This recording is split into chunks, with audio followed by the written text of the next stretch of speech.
IAS के exam में इस साल एक कोटेशन पूछा गया था, सबसे अच्छे सबक कड़वे अनुभवों से सीखे जाते हैं। तो इसको हमें 1000 से लेके 1200 शब्दों में लिखना था, तो हम इतने शब्दों में डिस्कस करने की कोशिश करेंगे। तो मनुष्य के जीवन में नॉलेज और एक्सपीरियंस दो ऐसे स्तंभ हैं जिन पर जीवन की नींव टिकी हुई है। सुखद अनुभव केवल टेम्परेरी हैप्पीनेस देते हैं, जबकि चैलेंजेस और फेल्योर ऐसे सबक देते हैं जो व्यक्ति को अस्थायी विजडम और रिजिलियंस प्रदान करते हैं। भारतीय इतिहास के पर्सपेक्टिव से अगर देखा जाए तो स्वतंत्रता संग्राम के दौरान लीडर्स जैसे महात्मा गांधी, जवाहरलाल नेहरू और सरदार पटेल, इन लोगों ने ब्रिटिश कॉलोनियल रूल के दौरान असंख्य फेल्योर्स और चैलेंजेस झेले। साल्ट मार्च और क्विट इंडिया मूवमेंट के दौरान अरेस्ट, सप्रेशन और मास वायलेंस नई नई स्ट्रैटेजिक थिंकिंग और पॉलिटिकल रिजिलियंस सिखाया। इन अनुभवों ने इंडियन पॉलिटिकल स्ट्रक्चर और डेमोक्रेसी की नींव मजबूत करने में योगदान दिया।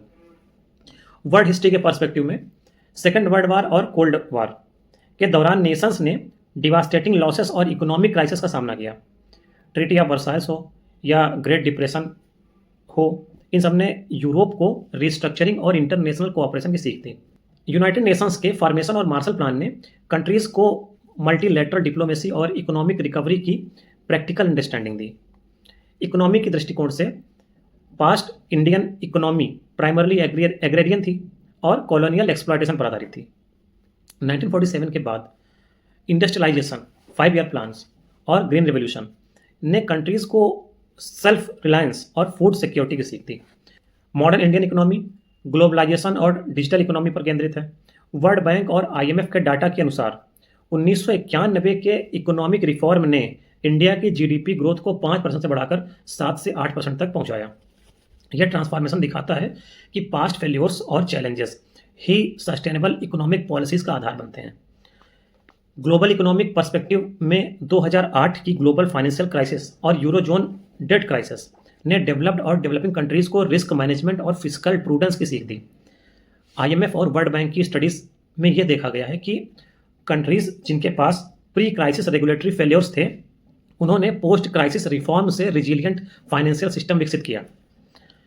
पॉलिटिक्स के पर्सपेक्टिव में अगर देखें तो यूरोप में कुछ जैसे फेमस लीडर्स हैं, उन्होंने चैलेंजेस और क्राइसिस का सामना करके लीडरशिप स्किल्स और डिसीजन मेकिंग एक्सेलेंस विकसित किया।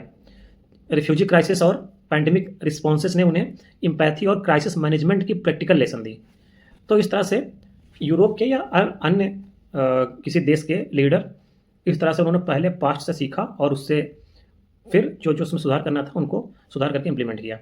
इंटरनेशनल रिलेशन के पर्सपेक्टिव से अगर देखें तो south China sea disputes, US China trade war और रशिया यूक्रेन कॉन्फ्लिक्ट ने नेशंस को जियो पॉलिटिकल स्ट्रेटेजी और मल्टीलेटरल नेगोशिएशंस की रियल वर्ल्ड नॉलेज दी। वर्ल्ड ट्रेड ऑर्गेनाइजेशन और यूएन रिपोर्ट के अनुसार इकोनॉमिक सैंक्शंस और स्ट्रेटेजिक अलायंसेस के अनुभव से कंट्रीज को लॉन्ग टर्म पॉलिसी प्लानिंग और डिप्लोमेसी में एडवांटेज मिलता है ना। और सोशल पर्सपेक्टिव की अगर बात करें तो कोविड-19 पैंडेमिक ने कम्युनिटीज़ और इंडिविजुअल्स को अनप्रेसिडेंटेड चैलेंजेस के माध्यम से अडेप्टिव बिहेवियर और रिजिलियंस सिखाया।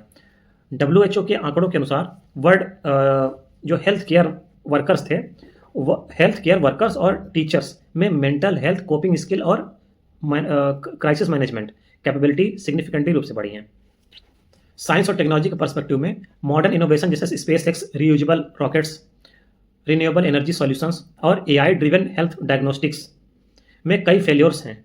ये failures practical learning, engineering excellence और प्रॉब्लम सॉल्विंग स्किल्स के सबसे बड़े टीचर साबित हुए हैं। कल्चरल पर्सपेक्टिव से अगर बात करें तो इंडियन सिनेमा और आर्ट में भी चैलेंजेस और फेल्योर्स का अनुभव क्रिटिकल रहा है। फिल्म मेकर्स और आर्टिस्ट ने बॉक्स ऑफिस फेल्योर्स और क्रिटिकल क्रिटिसिज्म का सामना करके क्रिएटिविटी, एडॉप्टेबिलिटी और ऑडियंस एंगेजमेंट में महारत हासिल की है। वर्ल्ड वाइड आर्टिस्ट और राइटर्स ने मार्केट फेल्योर्स से लेसन लेकर कल्चरल सस्टेनेबिलिटी और इनोवेशन सुनिश्चित किया है।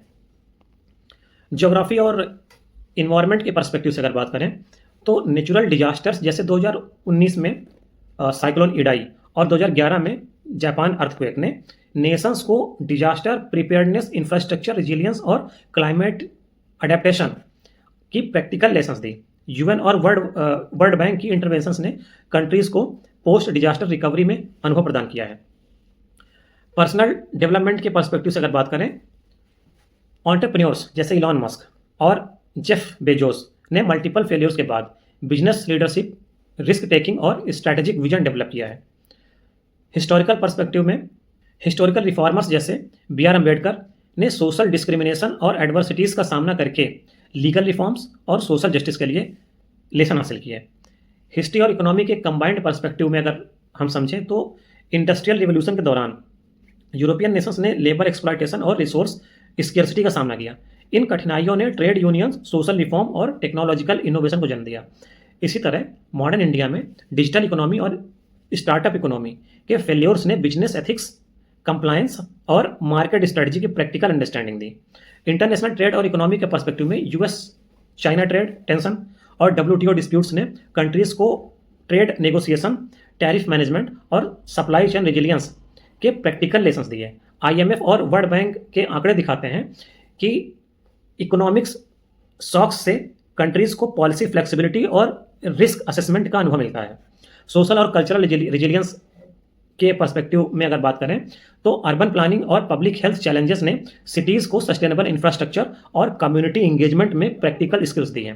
टोक्यो 2011 अर्थक्वेक और सुनामी ने जापान को ग्लोबल बेंचमार्क के रूप में डिजास्टर मैनेजमेंट और अर्बन रेजिलियंस सिखा दी है। अब जापान वाले बहुत अच्छे से मैनेज करते हैं इस चीज़ को। पॉलिटिकल और इकोनॉमिक हिस्ट्री के कॉम्बाइंड पर्सपेक्टिव से अगर बात करें तो जो वर्ल्ड वार सेकंड खत्म हुआ था उसके बाद रिकंस्ट्रक्शन और मार्शल प्लान ने यूरोपियन नेशन को पॉलिसी कोऑर्डिनेशन, इकोनॉमिक रिवाइवल और इंटरनेशनल कोऑपरेशन के महत्वपूर्ण लेसन्स दिए हैं।